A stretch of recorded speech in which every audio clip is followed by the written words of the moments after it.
चला मंडळी, आज बॉईल अंडा भुर्जी बनवूयात. बनवायला एकदम सोपी आणि खायला तर जबरदस्तच. चला मग कशी बनवायची ते पाहूयात. सर्वात आधी मी 4 अंडी उकडून घेतली आहेत. उकडून झाल्यानंतर त्याची साल काढून घ्यायची आहेत. कढईमध्ये 1 ते 1.5 चमचा तेल टाकायचं आहे. आपल्याला जेवढं हवं वापरायचं आहे तेवढं टाकू शकतात. तुम्हाला कमी वापरायचं असेल तर तुम्ही कमी वापरू शकतात. तेलामध्ये अर्धा चमचा जिरे आणि 2 मोठ्या आकाराचे कांदे बारीक चिरून घेतले आहेत. ते आपल्याला लालसर होईपर्यंत परतून घ्यायचं आहे. कांदा परतून झाल्यानंतर त्यामध्ये 1 मोठा चमचा आलं लसूण पेस्ट घालून त्यातील कच्चा वास निघून जाईपर्यंत आपण परतून घेऊयात.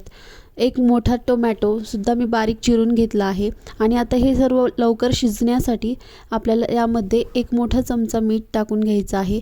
आणि हे जे पावडर मसाले आहेत, धने पावडर, हळद, लाल तिखट आणि गरम मसाला हे सुद्धा टाकून आपण मिक्स करून घेऊयात.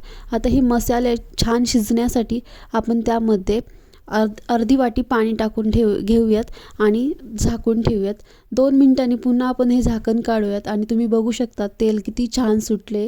आता जे आपण अंडी उकडली होती ती आपल्याला यामध्ये खिसून घालायची आहेत. जर तुम्हाला खिसून घालायची नसतील तर तुम्ही तसे काप करून टाकले तरी चालतील, पण जेव्हा आपण खिसून घालतो तर तेव्हा त्याची चव वेगळीच लागते. तुम्ही नक्की ही टिप फॉलो करा, तुम्हाला कळेल. आणि त्यानंतर आता इथे मी थोडीशी कोथिंबीर घालते. आता हे आपल्याला सगळं मिक्स करून घ्यायचं आहे.